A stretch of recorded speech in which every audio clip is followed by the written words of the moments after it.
What dire warning from your parents turned out to be bullsh*t. I was born left-handed. My pops used to smack the shit out of me if I used my left hand, in essence forcing me to be right-handed.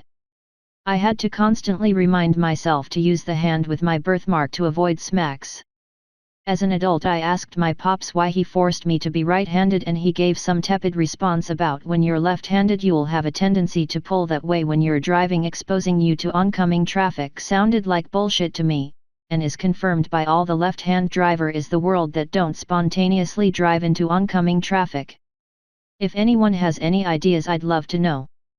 For reference, my pops is an old-school Vietnamese dude. I feel like it's a cultural thing, but I was raised American and have no fucking idea. I did a real estate closing a few years ago for a recent middle-aged Chinese immigrant. She looked at me writing with wide eyes, and said, "You're left-handed." So am I. I was confused because she was writing with her right hand, so I asked, and she said that in China, she wasn't allowed to write with her left hand and that they'd smack her when she tried. My mother would be slapped for using her left hand as a young girl. Apparently it was considered a sign of the devil. I would be unemployable if I didn't learn cursive handwriting. Parents and teachers made me think that every job interview would have a cursive test in which they would measure the loops on the LS or something. Seriously, have never once used cursive since, like taking the act. It was on the act? Weird. My public schooling spanned the 2000s, so we were forced to learn cursive in 3rd grade, got told it was the way of the world, then started learning to type in class instead starting the next year. In other news, I always got told that cursive was the faster way to write. But it always took me like 4x as long to write in cursive. That if I used one brand of shampoo and a different brand of conditioner that my hair would fall out. Also when I was 5 or 6 I asked what would happen if you went the opposite way, that you turned the turn signal. My mom told me the car would explode and kill us. Not sure why she told me that shit. Because it was hilarious to watch the rising panic in your eyes as she signaled right, then twitched the wheel left. How do you know my mom so well? Immediately after telling me that she veered the opposite way of the turn signal. I still remember that cry, lol. She's got a dark sense of humor. If you unscrew your belly button your bum will fall off. I did my best to avoid screwdrivers for a large part of my childhood because I lacked the willpower not to stuff them into my belly button. I was terrified at the thought of losing my bum but intrigued by the possibility. Your comment is putting me to tears, haha. But I don't understand, were you obsessed with sticking screwdrivers in your belly button before or after your father told you that? Not OP, but I was fascinated with my belly button. I remember that I kept sticking things in there. I'd much rather have this than my experience growing up. My dad would always complain at ticket booths about how it was free that one day so it should be free today. Or he would ask for some discount that didn't apply to him, or claim to have a coupon that maybe he had at one point, or is expired now. We would have escalating levels of managers come and talk to us and he would keep doing it. He made my mom cry sometimes. I was just embarrassed. He sees it as good business sense. They think you're stupid if you don't ask for a discount. He doesn't realize this isn't a bazaar. He doesn't even come from a country where that's normal. The worst part about all this? We could afford it. My dad just hates paying for experiences and would rather go shopping or do anything else. Edit. I put it in the story because I knew it would come up, but it seems to have been glossed over by many. Again, he doesn't even come from a country where bartering/haggling is commonplace, at least not in large cities where my family is from.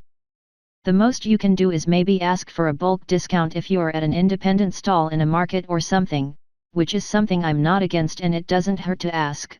However, my dad takes it a step further and feels that just because he's him, he should get greater discounts/free things. When I worked in the service industry, I could never figure out why people would go through all that hassle just to save a couple of dollars. Isn't your time and dignity worth $2 whole? Not to my dad. He would rather act a fool and save $1. We were in his home country one time, at a place that charged the equivalent of $1 USD for parking/entrance. As soon as we pull up to the guy, my dad starts his spiel and I just roll down the window. I'm sitting right behind him, and hand the guy the money while saying I got it. Guy lets us in. Dad starts saying he was trying to save us money and I shouldn't have done that. My mom, for once, didn't enable him and said she's sick of that, it's a business and they need to make money too, and she's not in the mood to be embarrassed today. It happened to be at almost the exact same place where we had the worst of those confrontations with managers, only 20 plus years later.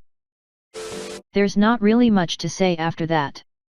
Back in the late 90s I wanted to go to a temporary exhibition they had at an old historical building.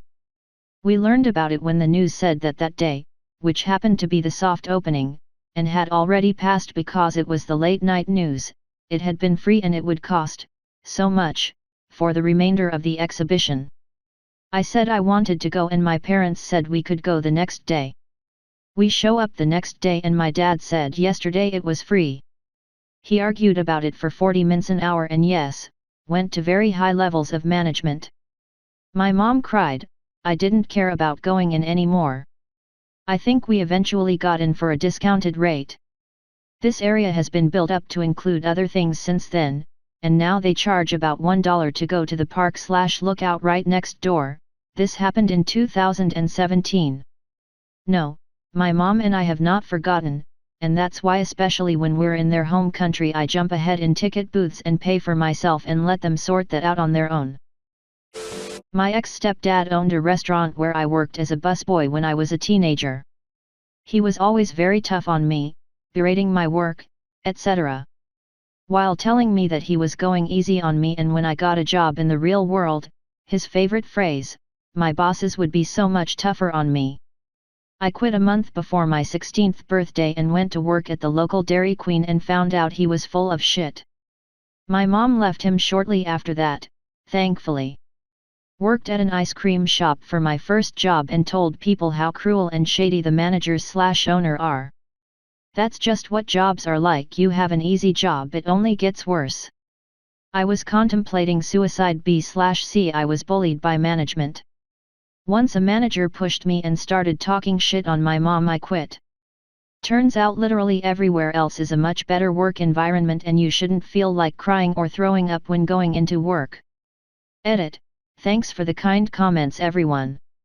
I did not expect this to blow up as much as it did.